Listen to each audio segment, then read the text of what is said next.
Hello, everybody, and welcome back after a long hiatus after Obi-Wan to the high ground. We're keeping the same name, even though it's a different show that we're recapping. We are going to be recapping the first 5 episodes of Andor for you today, and then more to come from there. I am your host, Katie. I am here with my co-host, Naomi, and we are here on behalf of Silent Podcast, where we are anything but silent. Naomi, how are you? I'm great. Last time it was the high ground, now it's the moral high ground because we're Yeah, fighting the perfect. Empire and starting a Perfect. rebellion. Yeah, I'm great. It fits. It fits. I'm so excited to be here as a Rogue One stan, Stan, I'm a Rogue Rogue One Stan One too. day one lover. I am here for this era of Star Wars, whatever it may be. I'm very excited that we get to talk about it. Me too. It's been a long time coming. We've been talking about it for a little while, but I feel like this is actually the perfect time to do this because I think if we started off recapping week by week, well, first of all, the first week was 3 episodes, so we would have had a 3 episode recap, but it feels like, and I don't know if you agree, but it feels like the first 3 episodes were like a little packet, and then the next two are like part of another packet, and then maybe we'll get like another packet. It's almost feels like they're like mini plots within the main story, which I don't hate it from a storytelling perspective, but I think on like a weekly basis it could have been a little bit confusing.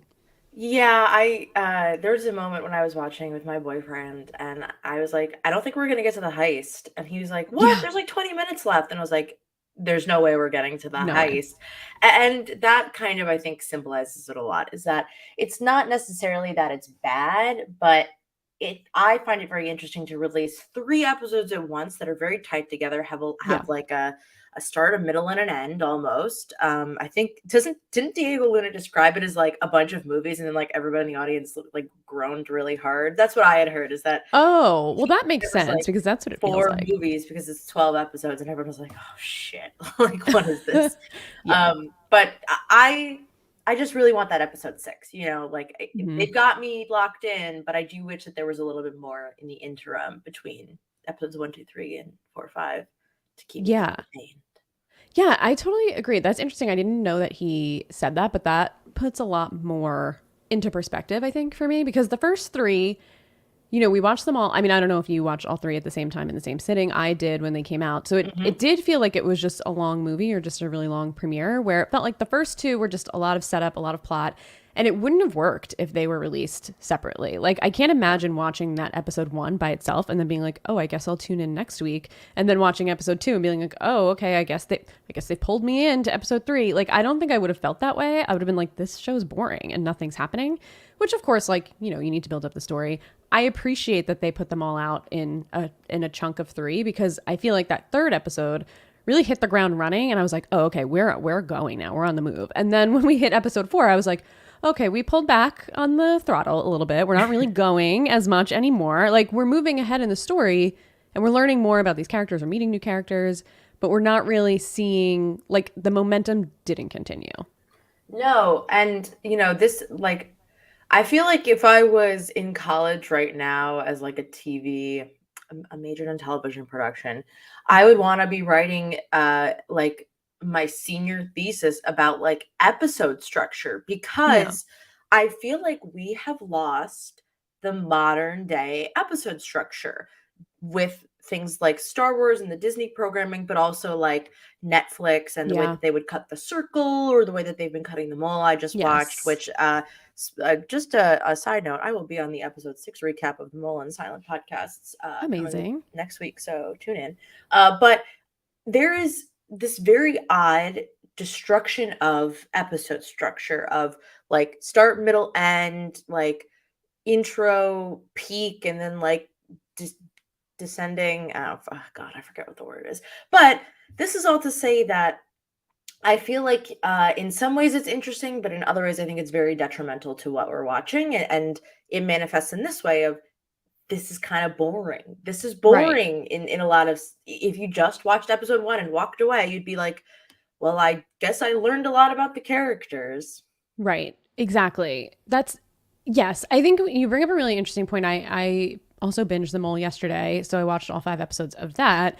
And I had made a comment to someone else and I was like, it's just very interesting the way that they're ending these episodes. Like, clearly, The Mole is a show that was made for like small binges.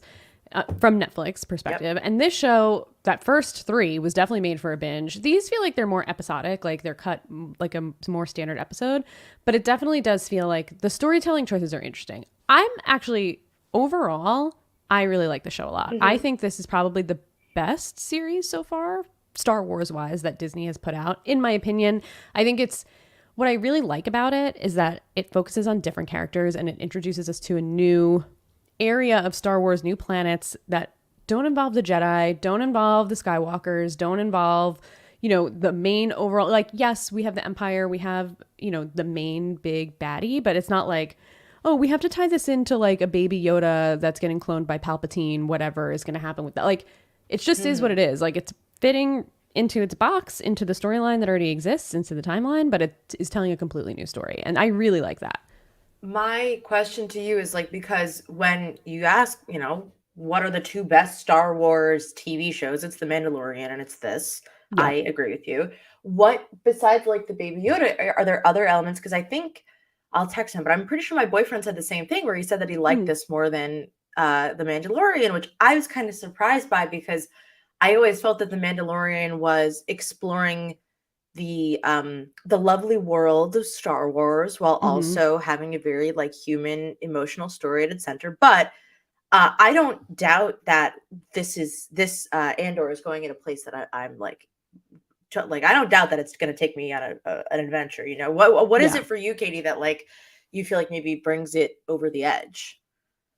I think visually the show is stunning. I feel like the budget of every show, I don't know what the budgets are. I haven't looked up any of this, but it just feels like visually, I don't know if they're not using the same kind of like screen technology that they've used for the other series, but it just looks so much more rich. And I feel like the other shows look a lot like Star Wars, but a lot of the set pieces are similar. There's a lot of Tatooine in the other shows, like a lot of Mm. it. Or planets that look like Tatooine. And I don't feel like we have, it's just like, this is just giving me like a different vibe and it feels a little more gritty. It's darker. We open the show with Cassian murdering two police officers. Like it just doesn't feel like Disney. And that's what I love about this. Like it just feels grittier. It feels darker. It feels like we're getting to like the real root of the rebellion without it being Disneyfied. And I really like that about it. Whereas The Mandalorian I love, and I loved Obi-Wan overall. Like Obi-Wan is one of my favorite characters. Anakin is my favorite Jedi. Like I loved that show. But I feel like that was more of a nostalgia play, where this is just like visually stunning. I'm like involved in the story. I'm just in it. I'm in it. I agree, and in my opinion, oh, my boyfriend just said it was better story. Mandalorian often just becomes tour du galaxy. um, Yes, it's like, oh, okay, we're taking a ride on a ship this week for a yeah, mission, and look at the water planet. Look at yeah, the and each episode of The Mandalorian to me feels like each episode is compartmentalized into itself, right? It's like, Mhm. okay, we have to go here for this, or like, oh, we're running here, so we have to go here, and it's like each one is its own little like tropey story. Which again, I love The Mandalorian. I don't mean to be negative on it, Right. but it this feels like it's just more overall, just trying to tell a more compact, succinct story. And to me, it feels almost like it. If there was a Clone Wars live action show, to me, it feels like it should feel like this, like just the mood Mhm. of it. I think that's exactly right. And what I've been thinking about watching the show is what this show to me is actually trying to analyze is like what does the Empire do to the working class Yep. Star Wars character? Yep. What does the Empire do to affect the lives of the people who live in the Star Wars universe who are not special, who are not magical, who are just normal people? And I think that Obi-Wan was trying to do that, Yeah. but because it's burdened with the idea of like, oh, the Jedi are going to come back, blah blah blah, it loses it a little bit. Whereas first of all, I love the planet of Ferrix. I think Yes. Danny, my boyfriend, has been very sad that it doesn't seem like we might go back to Ferrix because he loved Yeah. that planet. And I think that where the Andor has the chance to shine is that it's showing a person who's been affected by the Empire their whole life, Mhm. somebody who grew up under oppression, and some people get comfortable with oppression. Oppression becomes a bureaucracy of Yep. people just trying to get a promotion, and at the same time, there are people who want to change the ways. I love I don't know his name, I forgot his name, but the little like political boy who's with the rebels in the who are Oh, about to yes, I go have rob the his ship. name written. Yes, he's I writing his love him. manifesto. Yeah. Yes. This little communist manifesto boy. I love him so much. I love that Carvis. character. Carvis? Carvis, I Carvis. think his name is. Great character because uh we so often see like characters like Han Solo who are sort of brought into the rebellion, because hey, you know what, actually it doesn't like that wouldn't be that bad for me, or certainly Cassian Andor, as we see, is like Mhm. sort of paid to participate in the rebellion at the start. And I like seeing people who very politically believe in the destruction of the empire. That's a really fun, rather than just good and evil, right? Is like, I believe in the systematic destruction of this capitalist Yep. society. That it's like the weird, minute shit that I'm like, awesome. Let's dive into the bureaucracy of the empire and these weird the bureaucracy of Coruscant, Katie. Oh my god, we're Oh my back in God. Coruscant. Yeah. And that's what I really love about this. And Esme in the chat, hi Esme, asked a question of, did The Mandalorian feel more like bottled episodes? I think that yes, they did feel like each one was kind of bottled up into itself. And I think this is more just an overarching story about a guy overall. Like Cassian's the main character, but we're getting so much more than just the Cassian story. Yes. I think just even like, well, we can start jumping into, I guess, specifics about some of the episodes, and we'll talk through some of the story. We'll keep it light. I mean, we know it's 5 episodes, so it's a lot to ingest. So Yeah. we'll And keep I it hope you more watched thematic. it. Right. The Yes. person listening, I hope you watch it because we're not going to recap it. We're going to Yeah, we'll talk recap about like it. overall the themes and everything, but like we won't go into the nitty gritty. But overall, it's a prequel to Rogue One, and like you said, you're a Rogue One stan. I'm a Rogue One stan. My favorite Star Wars movie, although Episode 3 really up there, but Rogue One is just the better movie. It's just the better movie. And that's where we really first meet Cassian Andor, and it feels like this show was announced like years ago and I almost kind of forgot it was coming until it was here. And it sets off in 5 BBY. And, you know, we open the series on this planet called Morlana 1. And it seems like we're in a brothel. When have we ever seen a brothel in Star Wars before? First of all, like this is, as Yeah. soon as we opened up in a brothel, I was like, oh, we're going dark on this show. And I'm so in. I mean, the implication there also of like, yeah, there's just girls that come and go. And I mean, oh my God. So much more interesting than so much of what Obi-Wan did. And I have to say part of that is I think because finally people are understanding now Tony Gilroy's brother, Hmm. who writes a lot of episodes, Dan Gilroy, made the film Nightcrawler, which is Got that it. Jake Gyllenhaal film where he's an ambulance chaser. Uh, a film that I love, but is very fucked up. And I like Hmm. that we're bringing the fucked up vibe to Star Wars, like you just said, Katie. Yeah, there are brothels, there are space hookers in Star Wars. I mean, as Yeah. we've seen, like Jabba the Hutt literally had like a slave Yes. woman, Yes, and that's true. so one could extrapolate that this is a part of the economy. And I like that we're actually acknowledging it rather than just being like, well, everybody is like, enslaved and they're bad and therefore this is it's like Hmm. very sort of a narrow view of like how fucked up a society can be. Yes. And we're sort of expanding upon that. Or maybe, maybe these women are happy in their jobs. I don't know. They could be. Maybe 50-50, perhaps. Not with those customers though. No, not with the two like rent-a-cops who are sitting at the bar hassling Cassian. Cassian is there looking for his sister. We find out a little bit more of Cassian's backstory, and I'm interested to get into that too once we get there. But basically, what happens here is that these cops, they don't like Cassian is giving them a vibe. They're not into it. He's trying to ignore them. He leaves. They shake him down on the street, and he ends up killing them. One by accident, and one who's begging for his life. He ends up shooting him in the head. And this is within like the first 5 minutes of the show. So I was like, oh, let me strap in here. And like I said before, like to me, it feels like The Mandalorian it's for kids, right? It's a Star Wars Mm. in general is kind I of saw for Baby kids. Yoda pajamas at Kohl's the other day. Yeah, there's Baby Yoda like everything. There's probably like Baby Yoda Yeah. baby bottle. Like there's a merchandise whore on that show, and it's Baby Yoda, and I love Baby Yoda. Grogu, he's great, but he's there and he's making merchandise for every you could find a Baby Yoda literally anything. even Obi-Wan had little Leia, right? So that was like a little Disney buddy, adult and kid buddy thing. This is just like, oh no, we're in a brothel and we're shooting cops in the street. Like, okay, we're here. Like, there's no, the mark of Disney is nowhere to be seen on this. And I love it. I thought that to me, this whole like location that they're in of to me it felt like space IKEA, like Yeah. because it seems like it's like kind of just a big mall, and it's almost like if Disney, it feels like Disney World in some ways. Like IKEA meets Disney World meets an Yeah. entire society. Yeah. And I very much enjoy the idea that like, yeah, we just had two cops die, and like I don't, their boss is like, I don't really care what happens, figure it out, like, Right. Sorry, Space Comment just absolutely Yes. killed me. As they commented in the chat, what, you don't think Disney is going to release a dead Star Wars cop toy PJs? Could I be mean, R.I.P. In their memory, maybe I'd right? buy it. Yeah, in their These two memory. characters who I don't know.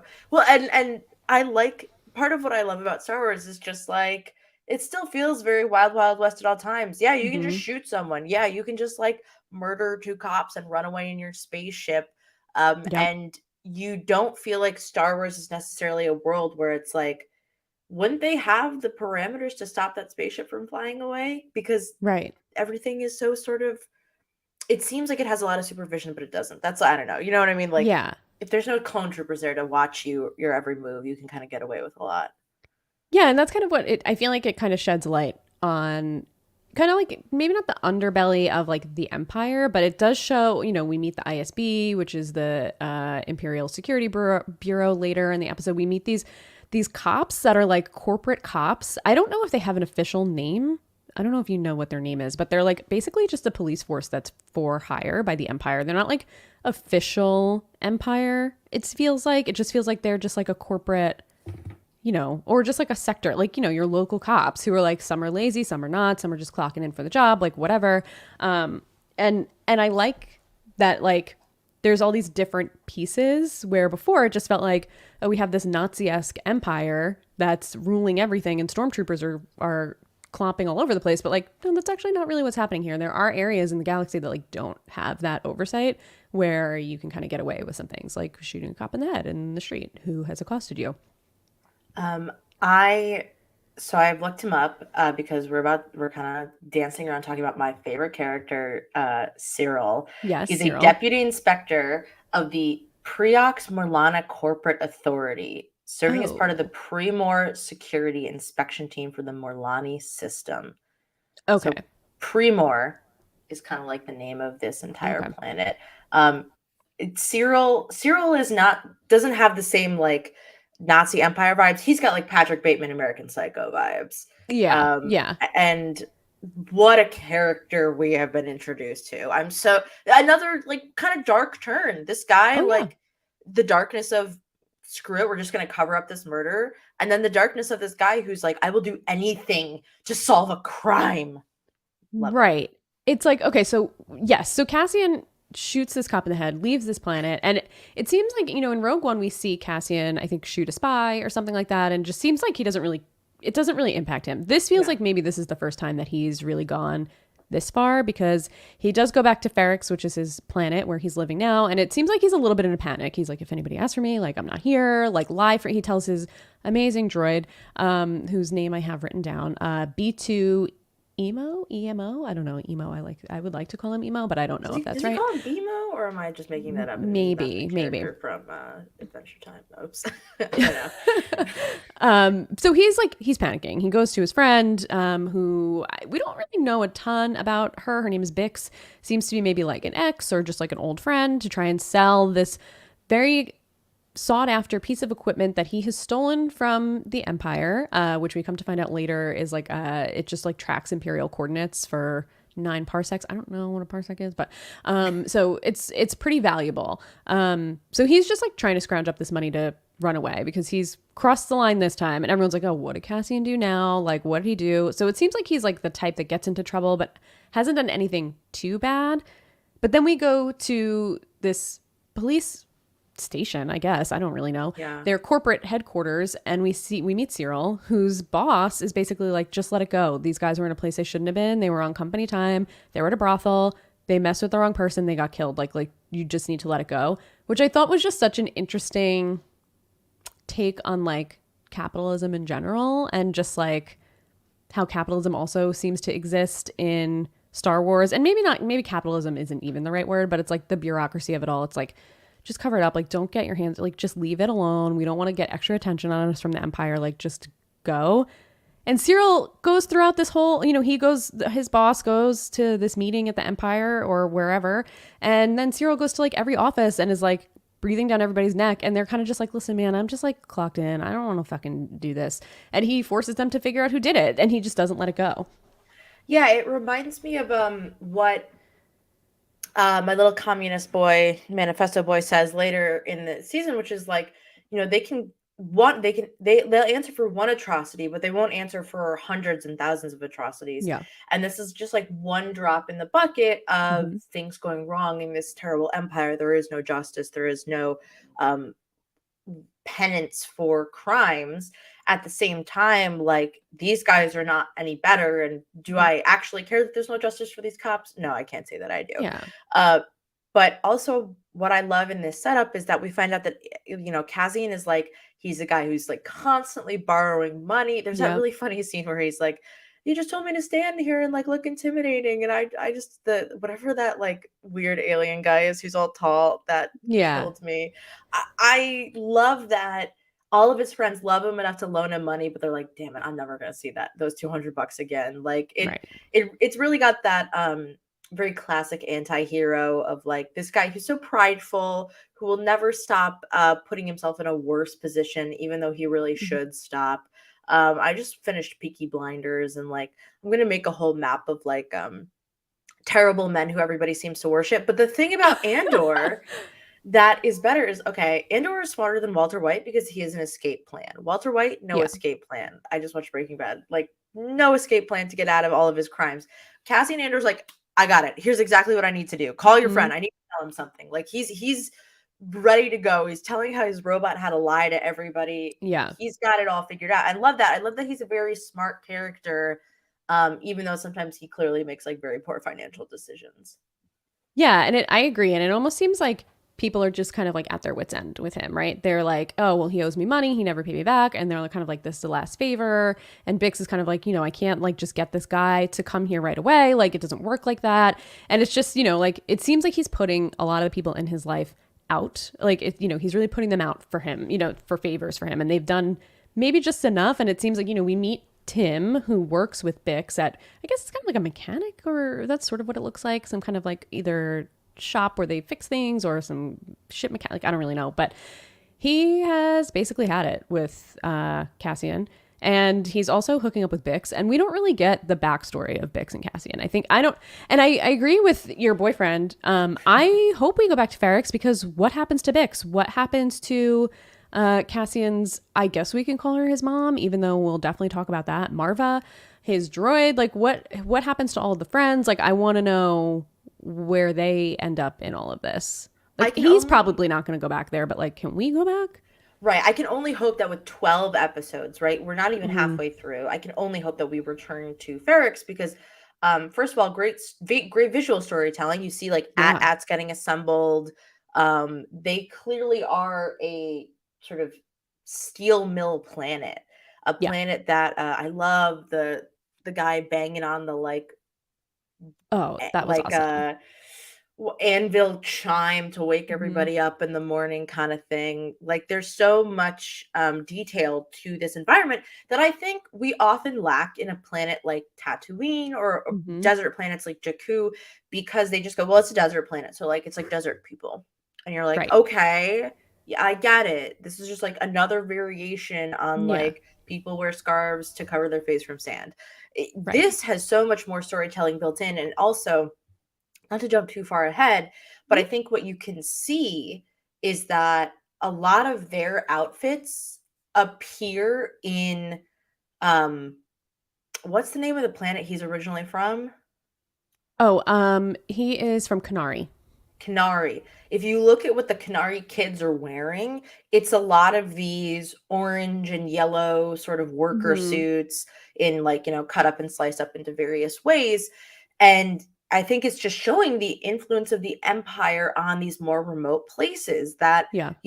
these kids are sort of inheriting the trash of a worker planet. And I think it is a really great detail that I very much appreciated when I was first watching this episode and or watching the episodes, and I want to go back and look a little closer. But again, I love the working class planet of Star Yeah. Wars. Me too. I love like you're right that we get a blue collar view of people who are just going to work, clocking in every day, banging on steel, putting stuff together, fixing things. Like, yeah, we don't need to see people at like, a moisture farmer that's great, or like whatever, digging for trash on Jakku and then like selling it to a guy. Like, great, but like give us more of the life. Like, make us feel more connected to these places and just the lifestyle. And I feel like that really did this show does this for us Yeah. more so than I think The Mandalorian. Like, we do get a lot of desert planets in The Mandalorian as well. What is I don't remember like the main desert planet where the first Mandalorian like cohort is from. Like, It's not Tatooine. It's like another something with an N. I don't remember. Whatever. I'm But that's like terrible with planet another. names. I Yeah, know. that's like another desert planet. I'm like, okay, we get it. Like, there's deserts. A Oh my lot of god, deserts for some reason. I must have complained about Lego Star Wars when I Navarro. was playing it. Oh, that sounds right, but like the amount of planets there are, and it's just like this is the lava planet, or like this is, and at a certain point you're like, Earth has a lot of different things going on it. Sure. Like if you went to Antarctica, it's a lot different from than like the Gobi Desert. But this is to say that I just think that I always find it much more interesting when Star Wars explores like a lot of land in one location rather than like, and this planet has frogs on it. I don't know. Yeah, Um, yeah. but what I also really liked about this season is I liked seeing a planet like Canary, and I really enjoyed the sort of like the ecological warfare that the Empire is enacting Hmm. on Hmm. these very lush planets, because it comes up later on the planet that they're at for the robbery, which I will Hmm. find out the name of. Aldani, I think Aldani, is. yes. Hmm. And so there's a lot of talk about I think there's a lot of capitalism in this show, but there's also a lot of like ecological warfare and Yeah. ecological like destruction of planets and such. Yeah, let's talk about Canary. So there, as we're going through Ferrex and we're following Cassian's kind of like day-to-day panic story of like, I got to get this deal with this guy because I need the money to get off this planet. Like, and everyone's like, oh, what did Cassian do this time? He must have done something bad. We do get a flashback of Canary. So this is interesting, and I'm curious to hear your take on it. Canary, like you said, is a lush planet. What I've read is that it was abandoned potentially after a mining disaster, which we kind of do see this impact that the Empire is having on the planet. Although at this time, I don't know if it's the Empire or the Republic, because there were Republic ships coming and they said Republic. So this makes me think maybe it's pre episode 3 that we're Hmm. seeing these flashbacks. But it's a planet of children, indigenous children, no adults. So we're led to believe that maybe this mining disaster killed all the adults. Like, who's to say? Maybe they worked in the mines and something happened. But it almost seems like maybe like a Lord of the Flies type of situation. But it seems like they're just a group of indigenous children who are living on their own in this planet, and they have one older child who seems to be kind of like the lead of them. Mhm. But we don't really know what's going on because we don't have subtitles. It's a made up, it's a fictional language, but we don't get subtitles. We're just led to kind of just follow the cues, which is fine. I think, I think we can pick up on it, but I'm curious of your thoughts. Like, what did you think about that choice to not include subtitles? We met Cassian's sister here. We get the feeling that she doesn't want him to go along to this mission that these kids are planning, Yeah. but that's all we really pick up. Yeah, what I kind of got was that he was like one of the younger kids, that they didn't really want him to be a part of it, that he wants to go and he leaves his sister behind. Um, I feel like if you're going to have, spoiler alert, a child die on screen, and I Yep. don't really know what her name is, and I don't really understand much about her character because I don't know what she is saying, or I don't have a lot of context for her. I feel like that's a misstep. Yeah. Um, and I don't think you necessarily need to do all subtitles or what have you, but like it's kind of sad to be missing it, because I think that if you're gonna if you're gonna do that much story, right? Like Mm-hmm. that much story. It wasn't just one flashback, it was like multiple and Yep. several, right. Yeah, it was Um intertwined. and not to jump too far ahead, but like when he gets kidnapped, like I would like to know what they are saying. Yeah. And that's kind of my big gripe, is like you lose the emotional connection when you take away what they're actually verbalizing. Yeah, I totally agree. And I've heard, and I've listened to a few podcasts, I've read a few things, and I see, the thought of like, okay, well, if this were a real language, right? Let's say if they were speaking, we'll just take Spanish. Let's say they were speaking Spanish and they chose not to subtitle that. I don't think that's as egregious, because there are obviously a lot of people on this planet Earth who speak Spanish and who could, either convey, or you can still understand what people, but this is a fully made up language.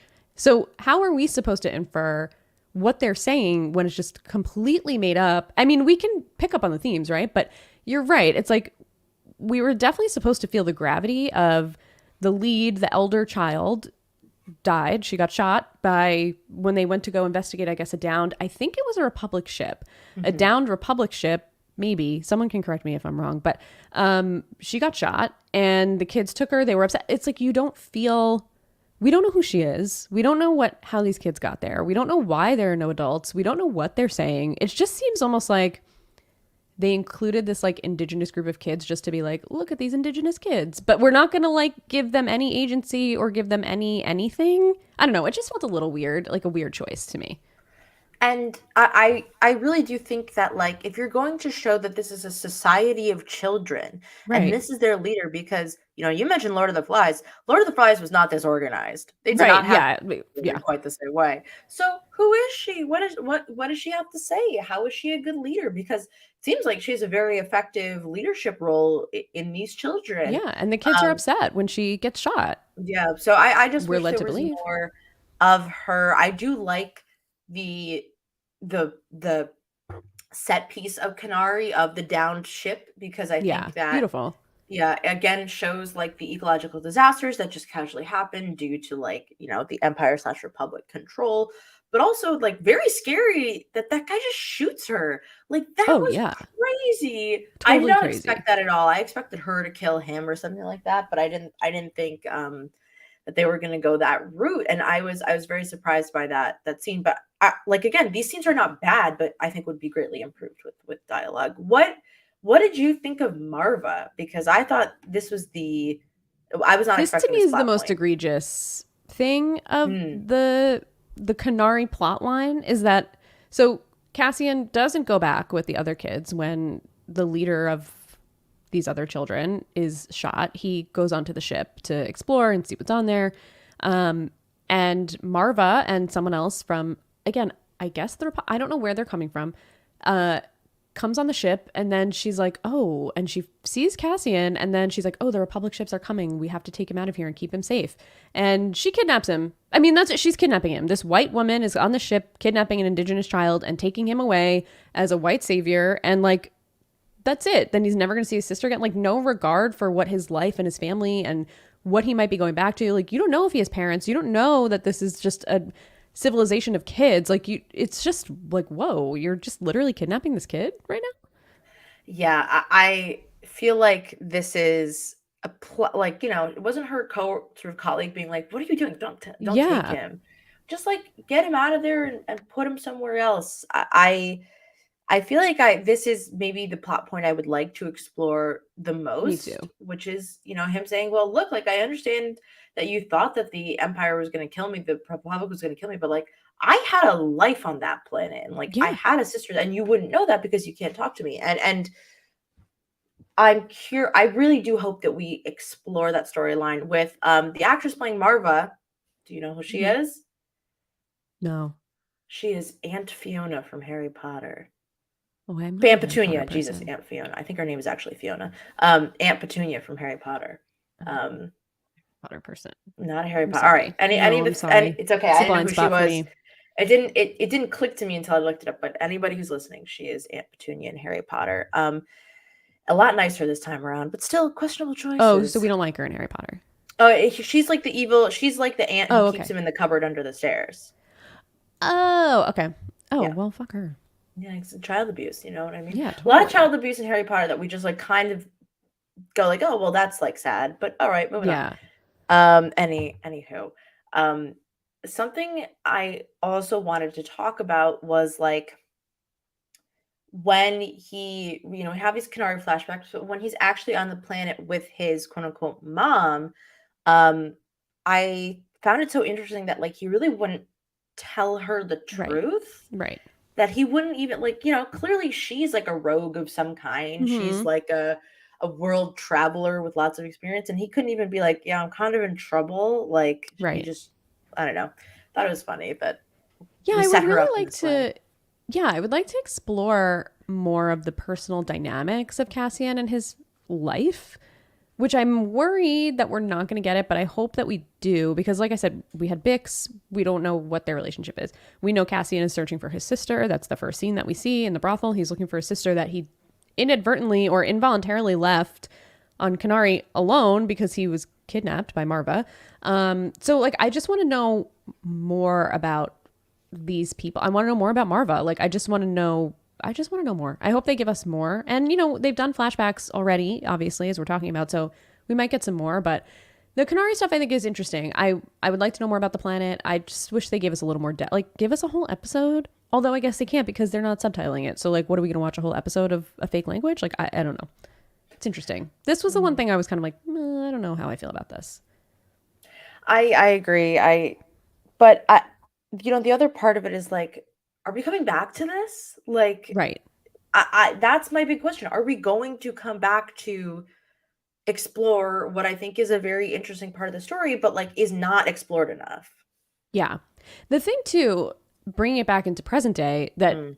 identifies Cassian as the murderer of these cops is that he's from Canary. And it seems like Marva is like, you've never told anyone you're from Canary, right? Like, it seems like they were trying to hide that he was from Canary and they came up with another planet that he was from. He did tell Bix, though, that he was from Canary. This is, which is what makes us believe that they have a much deeper relationship than just like Oh someone he yeah. knows that he Like does favors if with. they haven't, you know, seen each other naked, then I don't Oh, understand they what this definitely plot, have seen. yeah, what They this plot definitely is. have. Mm. And Tim with two M's, total douche, toxic masculinity, is like obviously very jealous.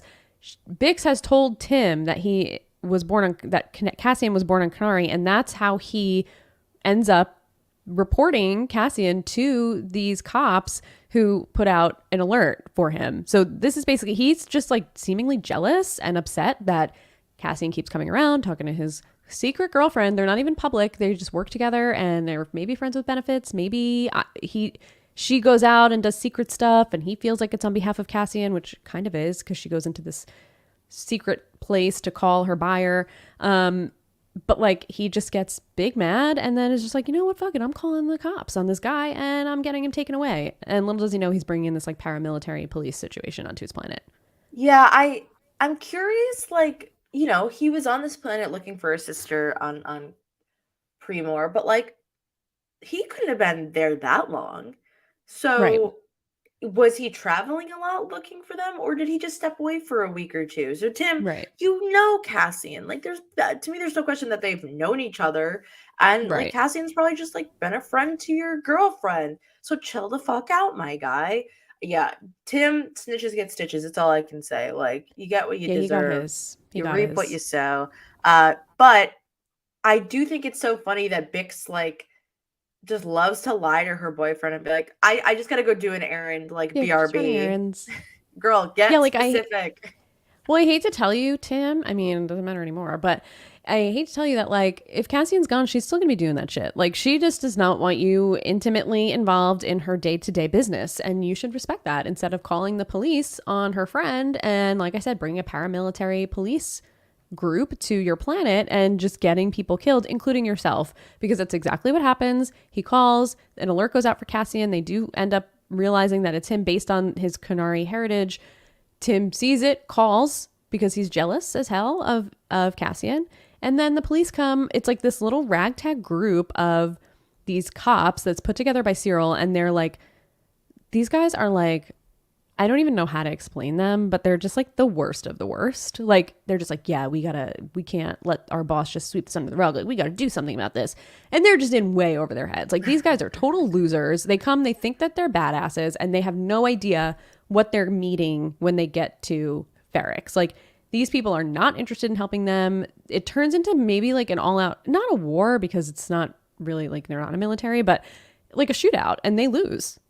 But they Yeah, do kill Tim. it's almost like a rebel. I do love that like Cyril basically is like, okay, the boss left, I'm in charge Mm-hmm. now, and we're gonna go capture a bad guy. Let's go, Yep. bitches.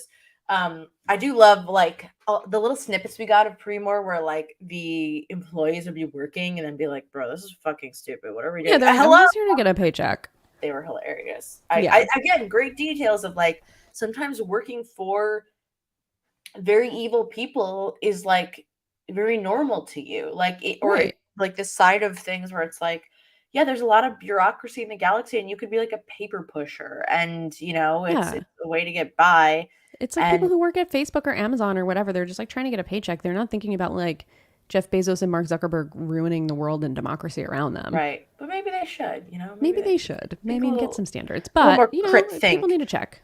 Yes, and I love that it is really a rebellion of the planet against these people.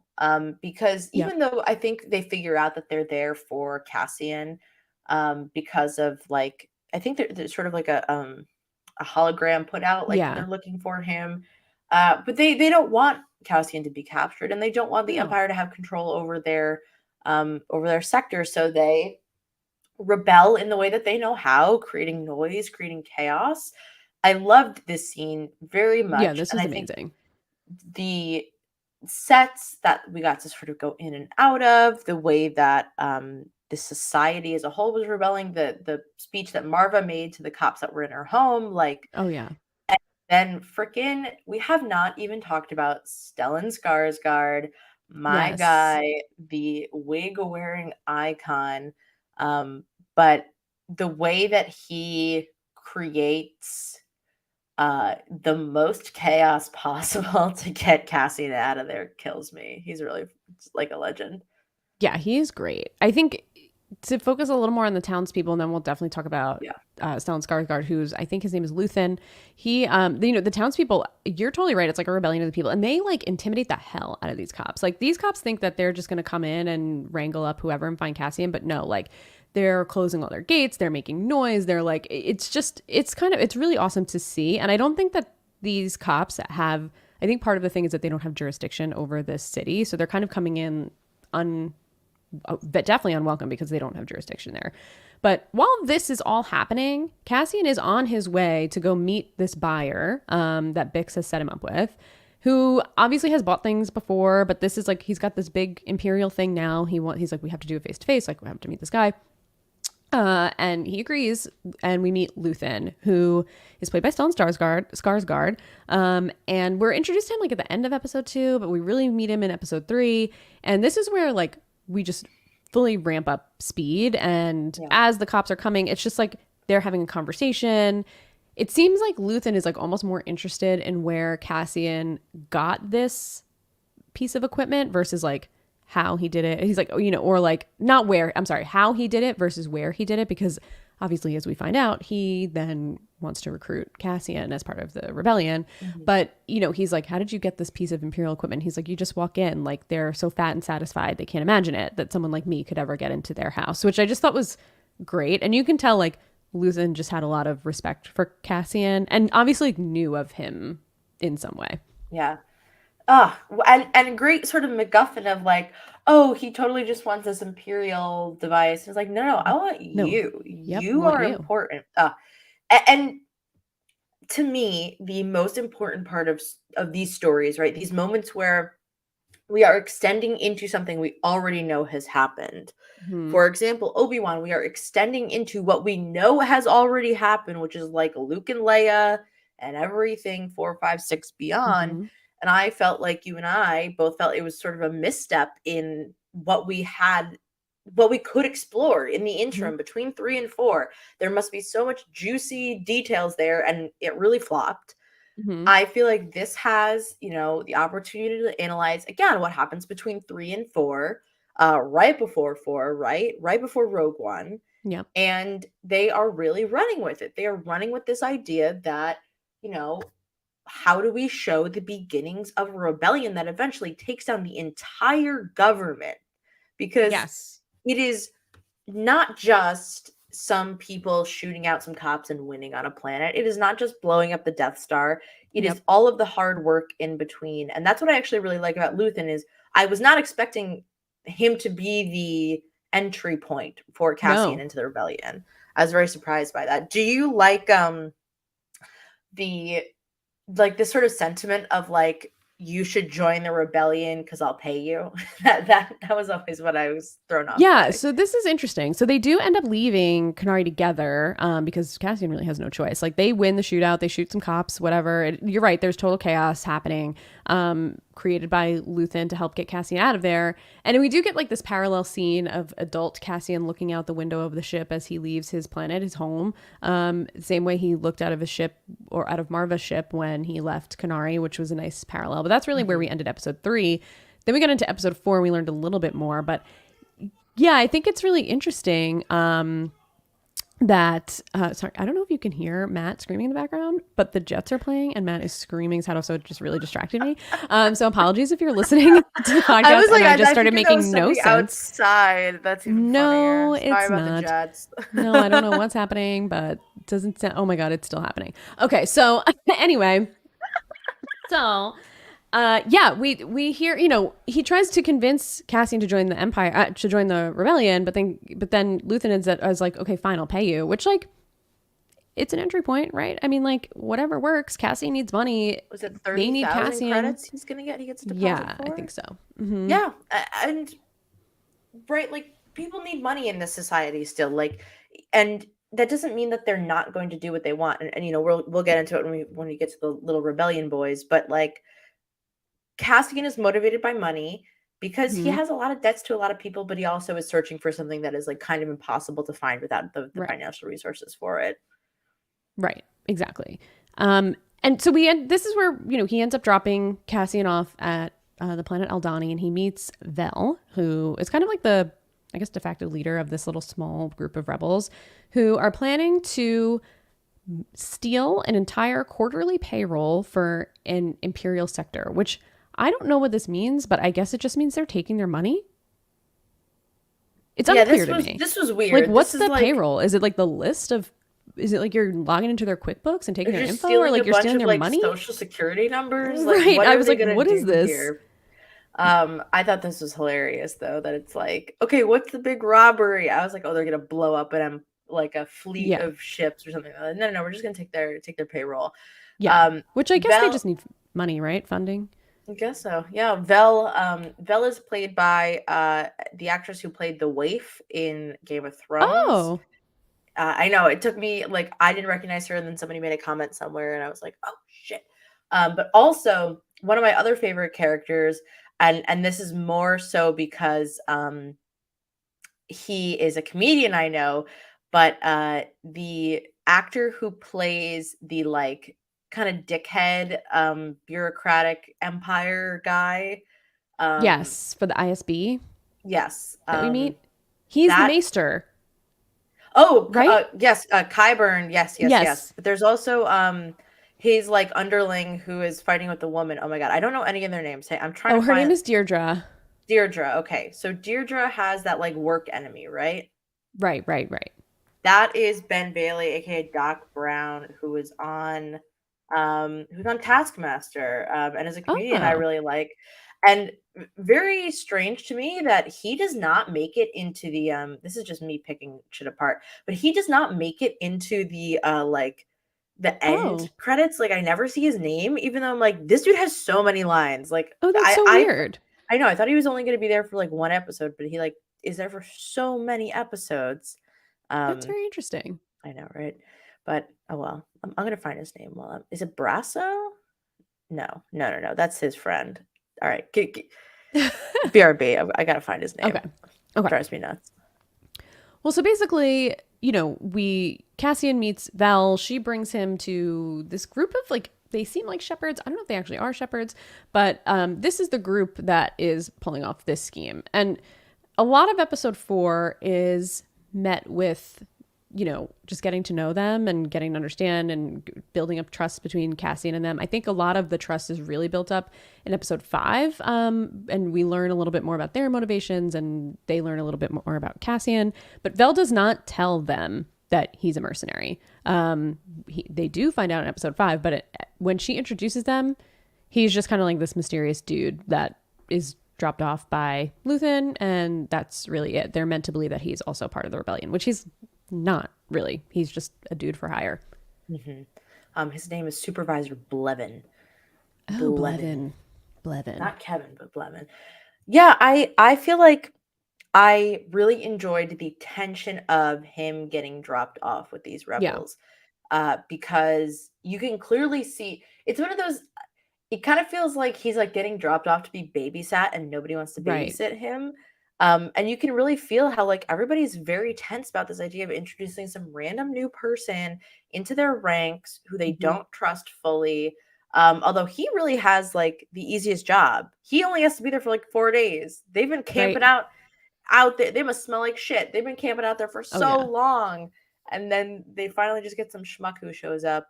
But I really love the cast of characters that they have assembled, the emotions that are really tied to this rebellion and what it could mean. But also, they're very scared. Oh, yeah. These things in Star Wars are scary. It is scary to walk into a room and potentially enter a shootout. It is scary to fly your spaceship down the shaft of a Death Star and try to blow it up. Like I love the tension of Star Wars, and I think that it's great. That's something the Mandalorian kind of lacks, huh? Because you can't see his Yeah. face. Yeah. I think there are a few. I think we get a lot of that tension here. And we got some of it a little bit in the Bad Batch, kind of, because we saw like early rebellion stuff. But like it feels like, and in Rogue One, I think did a great job of this as well, where it shows like these rebels are very brave, but they're very scared. Like they're, it would be like if we like the general we civilians just decided to rise up against the government. Like but the government was like for the entire world. Like if we that who are we? Like, and who are they? But they, they want to stand up to this fascist empire. So I mean it's no small task. And I think in some of the other Star Wars media, they do kind of like take that tension out of it, right? They don't show you the gravity of these decisions that these people are making. And I think Rogue One does an amazing job at that. And I think this show does an amazing job at that, where it's like, yeah, this isn't just like a one day I'm going to wake up and join the rebellion. Like, this is a life changing decision, especially for these people in Vel's crew. Like, they all have a reason to be there. In episode 5, we see them, Vel and I have his name written down, her partner, Terriman, asking Cassian, like, we're going to quiz you. Like, how would you do this? And they were like, what are you talking about? I would just put the weight in. They're like, okay, but like, how would you put the weight in of something on this? And he's like, you don't know how to do this, do you? And they're really just going in totally blind. Like, they don't even know how to fly the ship off of, like, they were ready to go in to this heist on an Empire led, I guess, like in a base, in an Imperial base, and they didn't know how to input the weight of their cargo or whatever on the ship to fly out. Like, that's how dire the situation is with these people. And you I feel that. know. Yeah, and it's a scare like, and I like what he says later, which is like you can be scared but don't lose your nerve. And Yes. and there's a part of it where he's like, "Are we gonna fucking do this? Let's go." Right. I And also he really basically enjoyed. says, like, don't blame it on me. Like, you Yeah. can be scared, but don't blame your fear on me, because they're just totally mistrusting him, which I think is fair. Like, he's a new guy. They've put their lives on the line for this, and then this guy just shows up. Yes, but what he says is totally right. Of you guys are scared and you're trying to use me as the excuse for why you Mm-hmm. don't want to complete this mission. But in fact, you and I both know that like we should be completing this Yeah. mission. Yeah.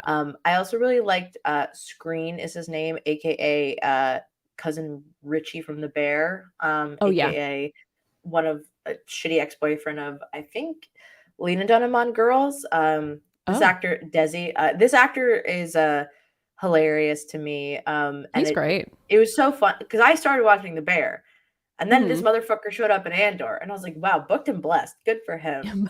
Yeah. Yeah. Good for him, for real.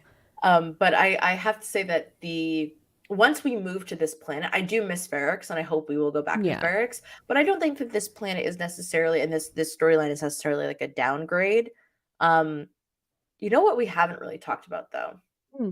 is Coruscant and Mon Mothma and Yes. secret traitor, whatever his different name is, Luthen's secret Yes. side hustle, or is the Yes. rebellion the side hustle?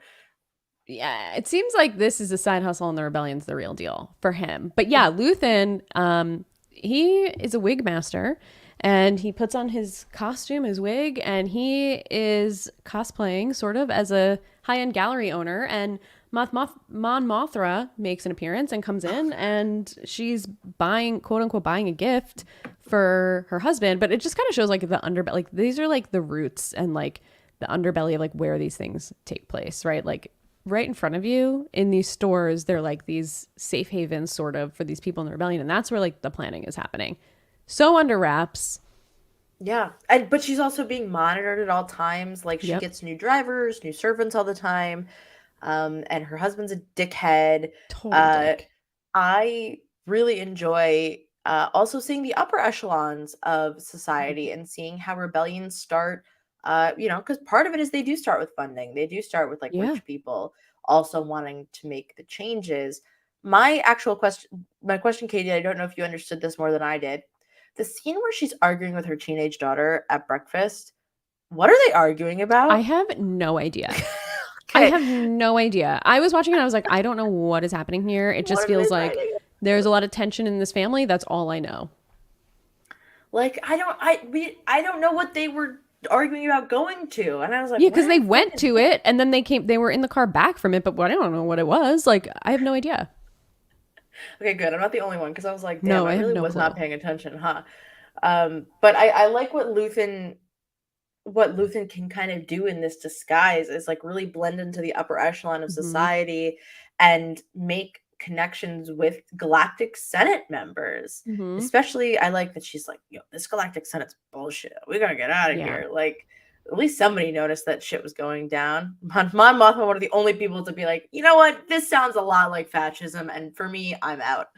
Yeah, totally. And I'm glad we get to see more of Mon Mothra. Like, I'm excited to learn more. Hopefully, we learn more about her. I think, we've met her husband. It seems like they do not have a great relationship. So it feels like we'll definitely like see more of that probably unravel a little bit.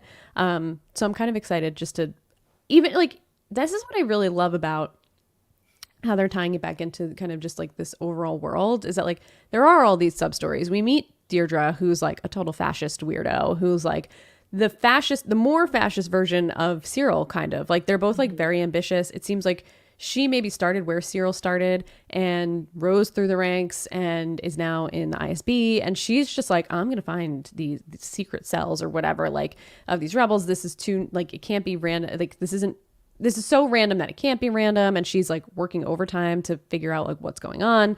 And it's just like, we're going to hate her probably, but I just like that they're introducing like these new, we have a Cyril, now we have a Deirdre, now we have Mon Mothra. We're going to learn more about her. We have Luthen. It's just like, it's opening us up to this whole new world of people. Although Deirdre to me is like the biggest question mark, I actually think. Yeah. Like what does she want? What's her vibe? Like I don't I think I know. was thinking maybe she could be a spy for a second, but then she's like clearly like doing Ritalin and hunkering down for the night or Yeah, something. for sure. Like so I guess maybe she's probably not. But I'm very curious about what's going on with her. And then also on the other side of it, Cyril and his mom, which Yeah. I love, love, love. But to me, I feel like episode 6, if it's going to be entirely dedicated to the robbery, I'm going to be a little sad because I feel Yeah. like we have set up a lot of plot points that I would hope come to some sort of head in Hmm. episode 6 to make episode 7, 8, 9 about something beyond just like robbery. Yeah, I agree. I don't think it's going to be all about the heist. I at least hope not. I think that would be a really bad narrative decision of them if they did do that because you're right. There's so many different, like at the end of the episode, I know we jumped very quickly from episode 4 to episode 5, but I don't feel like there was a ton to cover in episode 4. But in episode 5, we see Luthen in his gallery waiting on the comms link. Like everybody's nervous. Everybody, like I want to see like what the outcome of that is. I want to see, what like does Deirdre know? Does she find out? Like I just want to see more of it. Cyril, I think the Cyril storyline is really interesting. He's basically, I guess, fired from the what are they called? I forget what you said they were called. The cops. Oh, This police. Paramore. Yeah, something. He's basically let Paramore. go from this police force and gets sent home to mommy, and she's just like, ugh. She's obviously clearly put a lot of um, high expectations on him, and she's like, well, I guess we're gonna have to call Uncle Harlow, and he's like, ugh. And it seems like we don't know who Uncle Harlow is, but it seems like she's calling in a favor. He's probably very high up at the Empire, so it just feels like. What are Cyril's motivations? I don't really know because it seems like, is it to impress his mom? Is it to fit these shoes that his mom has put in front of him for his whole life? What's Deirdre's motivation? Is it just pure ambition because she rose through the ranks? Like, I want to know more about all of these people. And I think it'll be a huge disservice if we introduce all of these plot points and then, like, don't wrap them all up nicely in a bow. Like, I don't want a Game of Thrones season 8 of this. I want, like, Game of Thrones season, like, 2 of this. Like, give me the meat. I want the meat. I know. I agree with you. I really think that there must be a plan because I keep seeing that like the episodes are all kind of directed by the same person or like a lot of the Mm-hmm. same directors, a lot of the same writers. So you have to think that the plot points will definitely converge. Yeah. I've not lost any faith yet, but No, me neither. certainly we would like to see it. I would like to see the receipts. I would like to see everything come together and be interesting because I've been watching the Lord of the Rings show with my Mm-hmm. boyfriend. I'm not a big Lord of the Rings person, and that's a show where like it has taken like 6 episodes for everything to come together in a way where I'm like, oy vey, we are just waiting Mm, around for this shit to happen. Where I was okay. losing faith that it wasn't going to. Star Wars much more. I feel much calmer in that sense of knowing that all these plots are going to converge together and create Yeah. something interesting. I think they will too. I have hope. And I think so far the series feels like it's been so well done that it feels like it would be a huge diversion from or divergent, whatever. We Divergent. would, yeah, I don't You're know. talking about the Um, Shilene. I try not to think about her too often, but I think it would just be it would be a huge turn, right? If all of a sudden it seemed like this was like a really great, well thought out show for it to just like speed through the end. So I have faith that it's not going to do that. We basically end episode 5 with them ready to start the heist, and we find out more about this crew that Vel has put together. We learn that one of them has like basically this communist manifesto. One of them, the Empire killed their brother.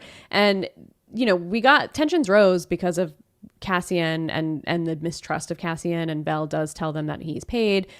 Seems like they're not very happy about that from Belle, but she's like, we just gotta go to camp and like let it go. And then it seems like cooler heads prevailed and it probably bonded everybody a little bit more to have that blow up and then just come down from it. And that's it. Then we're waiting for the heist in the next episode. There we go. There we go. Um, That's our who, speed recap, sort Katie, of who's 5 your favorite episodes. character? Luthen, probably. I think Luthen so far is my favorite character, and I'm most interested to see where his backstory, like where did he come from? How did he find out about Cassian? Why is he so invested? He feels like he's going to be pretty interesting, and I think yeah, I don't know. I think Luthen. I'm interested to see more of Deirdre and see what her situation is and where she's going. And I hope we see more about of Bix. Like Bix seemed cool. I hope we don't just like ditch her forever. What about? I know you said Cyril's your favorite character. I'm very interested in Cyril. I like a villain. I like a villain backstory. Give us all of the villains and like flesh them out a little bit more, other than just like this is a big baddie of the Empire. Like give them depth. I'm happy that we're getting that. Yeah, I like the idea of a villain scorned, right? Not just a Yeah. villain for villainy sake, but a villain who he was trying to play by the rules. He was trying to follow the rules and the parameters that he'd been set up with as a employee of the Empire in some way, and he was dismissed for violating those rules. And Mm-hmm. I love a villain where it's not simply power, it's not simply control, but he is looking for something, I think, more than that. Maybe it's like Mm-hmm. justice in his weird fucked up way. And it makes me very happy to see that like we're getting such an interesting villainous character. Yeah. Um I do also really enjoy, of course, just Andor, but like Andor's Andor. I love the droid too. Great droid. I don't think we've talked about him enough, but it's a great No, droid. he's great. And I hope we see him again too. Like, how Very could they cute. introduce this droid to us and then never let us see him again? That would be sad.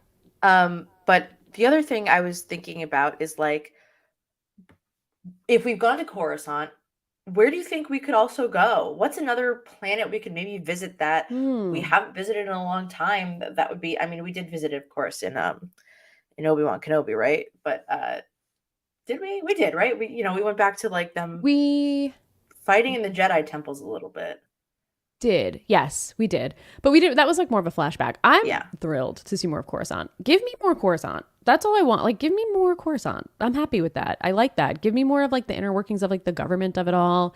I maybe if we went back to Naboo, we could see Naboo or Alderaan or something. Like give us those planets that we saw Alderaan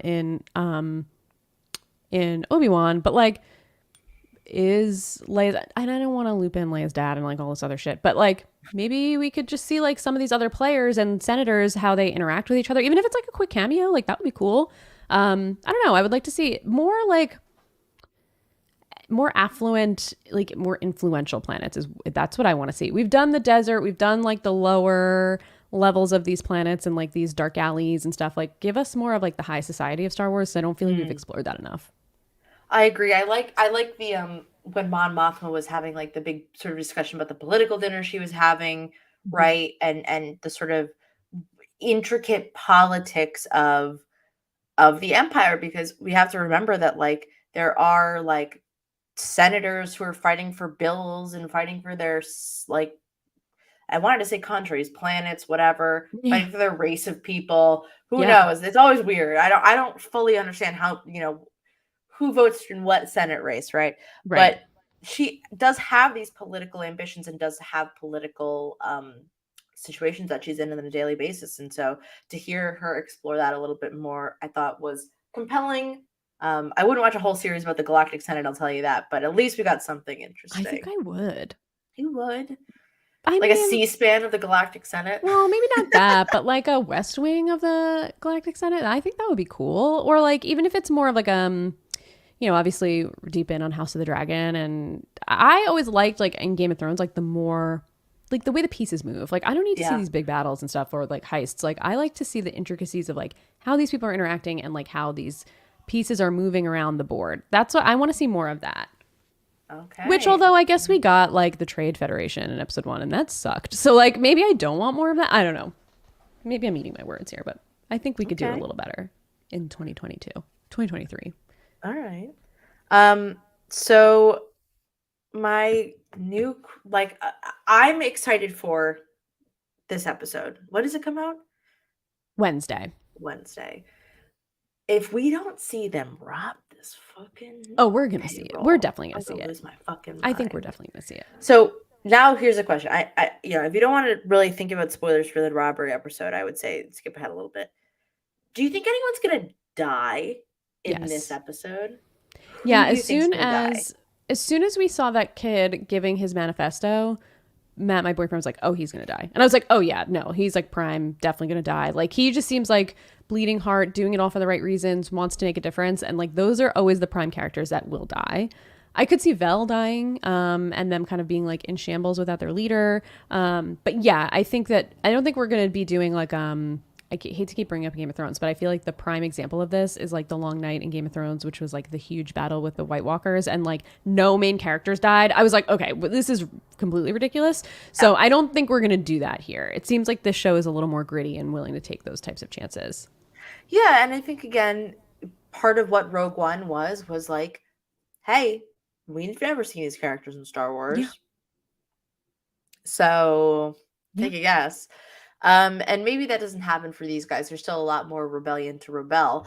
But I definitely think that Communist Manifesto boy is gonna die. I Mm-hmm. think that we could very easily see the Imperial officer who is Gorn is his name. Lieutenant Gorn, yeah, their Yeah, inside I think man. he could get in trouble. Yeah, he could. somehow. So, but I'm excited for that. I feel like there's a very real threat that characters will die and that we are going into something with lots of stakes.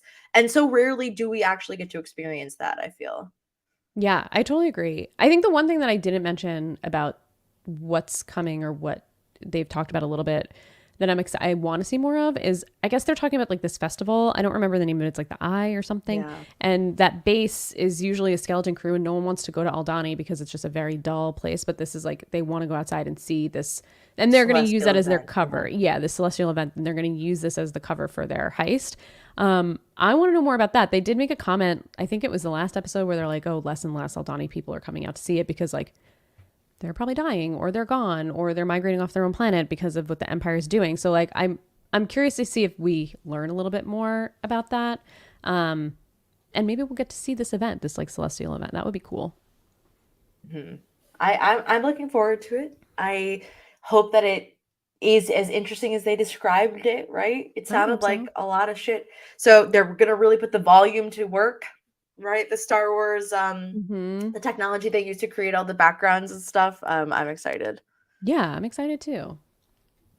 How do Yeah. you feel so far about the pacing? Like, are you feeling good about this? Like, okay, chunk of three, chunk of next three, or are you not like feeling it as much? And I don't know if that's what it's going to be like moving forward, but 12 episodes kind of leads me to believe that we could be facing something like that. I would just rather like honestly even wait 2 weeks and get a chunk of 3 episodes. If the 3 episodes are going to be so relevant to each other, I Yep. would rather wait and have more to watch Yep. than feel as if I am like feeling very unsatisfied with the conclusion. Although I do feel like episode 5 had the best sort of drop off point of the Yeah. episode. Like that was like, "Oh, okay, that's interesting." Yeah. It felt like Um that episode could stand on its own the most. Yeah, so I've been watching a lot of Peaky Blinders, as I mentioned earlier, and something that Peaky Blinders is actually very good at, but they also have hour-long episodes and all this, is that they will pack a ton into an episode and answer a lot of things and still end on a cliffhanger. But it never feels like they're just ending it because they're saving it for the next episode. It feels like, and this is the episode's natural conclusion. And it does feel like to some extent that Star Wars is struggling with the ability to actually find a good ending point of the like it feels like the chapter is not the end, Yeah. Yeah. and you're wishing that the chapter was the like in a book, right? You wish it was like a chapter where you're like, and that's a natural dropping off point. I'm gonna close my book, walk away for a little bit, and I'll come back and read more later. Doesn't have that same sort of quality. Yeah. Yeah. Oh well. Agreed. Agreed. We'll see I how it can't comes complain together that all much. I as still like like it. yeah, I think, like I said earlier, I think it's my favorite so far of all of the series. And I was like higher on the Book of Boba Fett than I think most people. I didn't love it, but I enjoyed it. I've actually been pretty high on all of the series so far for Star Wars. Like even the Bad Batch, I liked. Like I know a lot of people weren't into that. So overall, I'm like fanning over the Star Wars Disney Plus stuff. But I think this, out of all of them, feels the most like what I've been wanting from Star Wars for a really long time. So I'm excited that we're finally getting it. No Jedi. We don't need the Jedi. The Jedi don't need. Love the Jedi, but like it doesn't all have to be about a Jedi. Like let's focus on these people who are really the backbone of the rebellion because it's not the Jedi. Hmm. Yeah, and we're the Jedi haven't done fucking shit for so long, so like Dude, Yoda's um hiding in a fucking. Forget it. I'm not going to get into it. You guys, everybody knows if you've listened to our Obi-Wan podcast, I hate Yoda. I hate Yoda. I hate Yoda. So I'm not going to get into it. But like, talk about doing nothing for the rebellion. You're hiding on Dagobah you're hiding. in You're hiding, and isolation. there are people dying in society, Yoda. Literally. Uh, you know, fuck Yoda. R slash fuck Yoda. Ours, It's yeah, go fascinating. ahead. Yeah. I don't think there's been any posts on there except one, but like r slash fuck Yoda if you want to join the subreddit dedicated to saying fuck Yoda. One of my favorite things. Yeah. This feels like a good wrapping up point. Any final thoughts?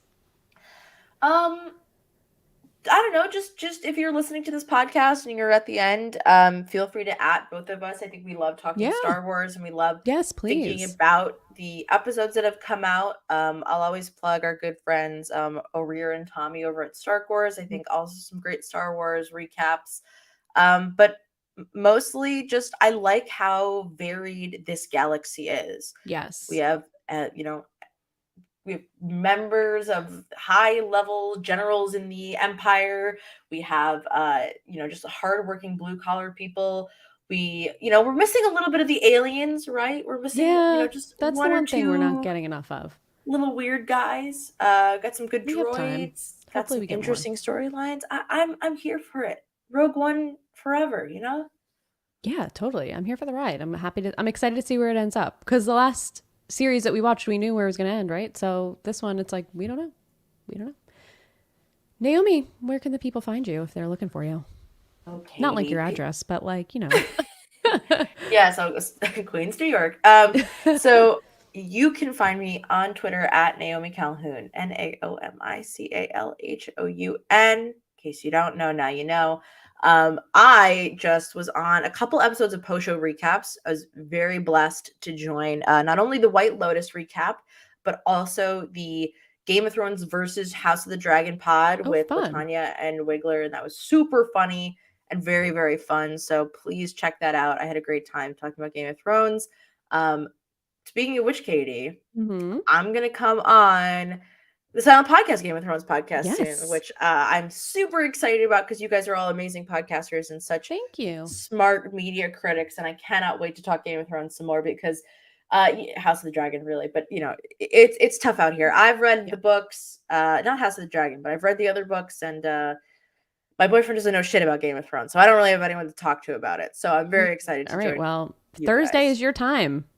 It's all happening. I'm excited. And like I mentioned, I'll be on the Mole podcast soon on Silent Podcast, and then eventually Top Chef's is going to come back. Patrick Garner is going to come back. So we're going to have some fantastic seasons of television to cover.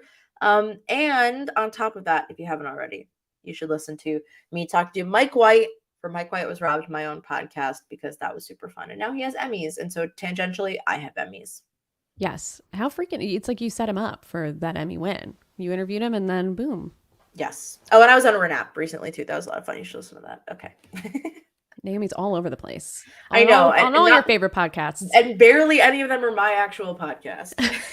That's the best way to do it, though. You just show up and have a good time. I spread No my prep. wings and Yeah, that's the best way. bother everybody. No, never. Well, for me, you can follow me if you would like to at Real Slim Katie on Twitter. You can also follow me on Twitch at twitch.tv/Real Slim Katie with an underscore. Been playing some spooky season games, which has been a lot of fun. There's a heart rate monitor on the screen. Kind of gives me even more anxiety thinking that like my heart's going to explode. So that's been a time if you enjoy that kind of stuff. Other than that, though, you can find me on all over the place on Silent Podcasts lately. So we have done a really incredible interview, if I do say so myself, if I pat us on the back, coming from the Bounce Checks podcast, Yes. which is myself, Isaiah, Josiane, and Lance. We interviewed the winner of Big Brother 24, Taylor Hale, queen, icon, legend. She was the winningest winner of Big Brother, the first Black woman to win Big Brother. So definitely, we had a great conversation with her. We're hoping that she comes back to us soon. So check that out on YouTube or wherever you listen to podcasts. Just to jump in, Katie, it was so fucking good. Like it really was. Thank you. You guys are all so have such interesting Big Brother thoughts and connections, and are really sort of talking about the implications of this season and what it means for Taylor. And I loved it. You guys were fantastic. Thank you. Thank you so much. I'm excited. We're talking a little bit again tomorrow, just kind of doing a season wrap up. We're going to have some other Big Brother stuff coming soon from the Bounce Check side of things. So keep us on top of mind if you like Big Brother. Obviously, this is more of a scripted recap, so I don't know if you're tuning in for that kind of stuff. But if you do, if you moonlight in both, check that out. We also did interview Monty, who came in second place, so check that out as well. We are also covering House of the Dragon here on Silent Podcast, as Naomi mentioned, for Fire and Pod, hosted by me and Chanel and Javier. Javier is not able to join us this week, so Naomi's going to join. We're really excited. And you can find Carrie and I talking all things Real Housewives on the Cool Water Show. We put out our first episode in 3 weeks last night. We've just been traveling and doing stuff, so we're back in action just in time for Potomac's to start this week. And TJ Hates Quitters is coming back. Woo! Said I was quitting the challenge. I told Carrie yesterday I would do TJ Hates Quitters with her this season, but I do reserve the right to bow out at any time. So it's going to be a full hate watch. If you want to hear rage and just full hatred for the MTV challenge and its current state that it is today, tune into that. That'll be coming, I think, on Wednesday, premiere. So there's a lot happening here on Sound Podcasts. I I'm trying to remember what season I said I was quitting the challenge on, and then I came back to it. Yeah. I It think it always was brings us back. damn, I'll try to remember for whenever I come. But I think that happens to all of the challenge fans, right? Is we go, oh, you know Yeah. what? It was after Camilla. It was after all that Camilla shit. I was like, Ugh. I'm Ugh. out. I can't do this Yeah. anymore. Well, I don't blame you. That Yeah. was a rough one. But then I abandoned my morals. I know. It's hard. It's hard. They always have like one or two people on the show that I'm like, well, I'll tune in for that person. But I don't know. We'll see. Anyway, speaking of all of that content, you can find it in a bunch of different places. Welcome to anybody new. Given, speaking of the Taylor interview, that brought in a ton of new people here to Silent Podcast. So welcome if this is your first time listening to some of our scripted coverage or just some of our coverage in general. Really appreciate it and welcome. You can follow along with us. We do record a lot of our stuff live on YouTube and Twitch. Not all of it, but a good portion of it. So you can follow us there if you're listening from your podcast app. You can follow us on YouTube. Just search Silent Podcast. You can follow us on Twitch at Silent Podcasts. You can find all of your updates on what is going on the Silent Podcast feed at Twitter, which is at Silent Pod. Oh my God. Whew. Okay. At silent_podcasts. Wow, that was really bad. 3 times is a charm. You can also find us anywhere where you listen to your podcast if you're watching us visually. So you can find us on Spotify, Apple Podcasts, Pocket Casts, which is my podcast app of choice. You can find us on Google Podcasts, wherever you listen to your podcast. So check us out there and feel free to give us a rating or review. We definitely prefer 5 stars if you can swing it. It really helps us get discovered and helps us in the algorithm. So any little bit you can do to support us, we appreciate it. It's free to do so. So if you feel like you liked what you heard, definitely give us a shout. Other than that, this is it. This is the high ground. We're back. We will see you all soon. Isaiah will be with us for the next episode and we'll get his thoughts on all the things that have been going on. And we'll see you then. Bye, everybody. Bye.